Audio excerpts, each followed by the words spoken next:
Aujourd'hui était prévue une scène avec des éléphants dans le parc. Mais il y a eu un petit souci.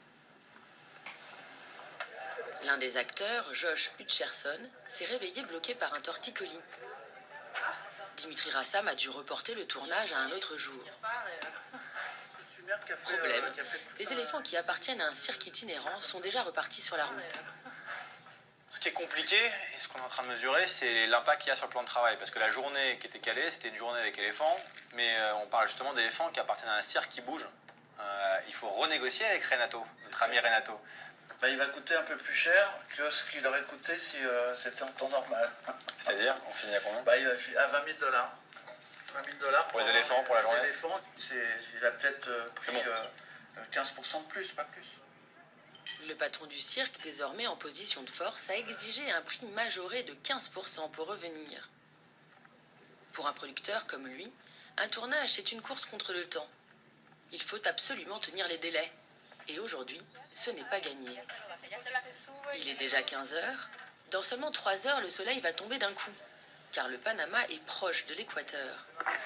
En plus, les avions qui décollent de l'aéroport tout proche n'arrêtent pas de perturber le tournage. Ah, tiens, un avion, ça faisait longtemps. Il paraît que ce matin, ils se sont arrêtés au moins 5 ou 6 fois à cause de... Ils se sont arrêtés 5 ou 6 fois à cause des avions. Ça fait partie, souvent parler du côté sprint et marathon. C'est-à-dire que il y a les avions, il y a la météo, il y a le changement de lumière. On a bien pensé à demander au Panama de détourner les avions autour du film, mais je crois que c'était un peu compliqué. Surtout que le pays n'est pas très grand. Dimitri Rassam met gentiment la pression sur le réalisateur du film, l'italien Andrea Di Stefano, pour qu'il rattrape son retard dû aux 6 passages d'avion du matin. On a un petit peu en retard, non? Oui, on a un peu en retard, on a quelque chose de très beau. D'accord. Tu me dis ça va? Hein? Si tu me dis que ça va, ça va. Ça va, ça va. Tu vas être content. Surtout. Après, Tant que tu souris, ça va. Non, je n'ai pas souri toute la matinée. J'étais dans tous les états, mais... Kango. Today is today. Hein.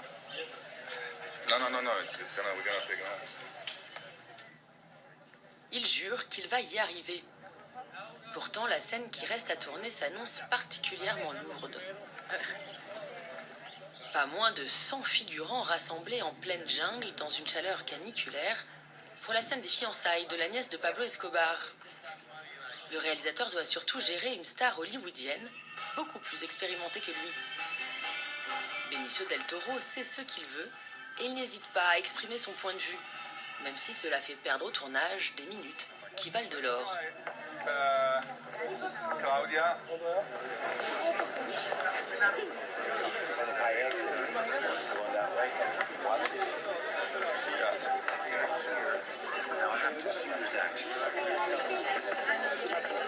No, now I would like you to exit Out of frame, because something could be over here. Maybe there's a chair here, whatever. 2 chairs, I would like to take a chair like it was before. Be more like... Yeah. Benicio, c'est un acteur qui propose beaucoup. Donc il faut savoir, ne pas être perturbé par ça, mais plutôt accompagner le mouvement, sachant que proposer beaucoup, ça veut dire prendre 1 heure ou 2 heures de plus que prévu, qu'on n'a pas forcément ailleurs, donc il faut aller plus vite ailleurs. Voilà. Là, par exemple, on est en retard. Mais Benicio del Toro est loin des préoccupations du producteur. La seule chose qui compte pour lui, c'est la qualité de son travail. Je participe autant que je peux, car c'est moi qui suis devant la caméra. Parfois, je vois un film que je viens de terminer et je me dis « Ah, j'aurais dû plutôt jouer cette scène comme ci ou comme ça. » On fait ce qu'on peut pour donner son maximum devant la caméra. Bon, la famille Escobar.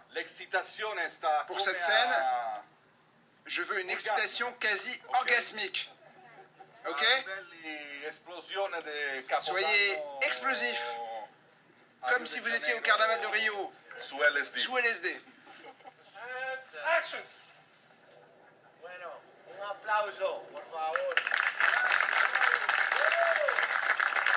Les efforts de Dimitri Rassam auront payé. Le tournage s'est terminé dans les temps. Mais il reste beaucoup de travail, notamment le montage. Il faudra donc attendre le printemps 2014 pour découvrir le film Paradis perdu au cinéma. Bravo! Cut! Great. Let's check the gate. Got it perfectly. Okay.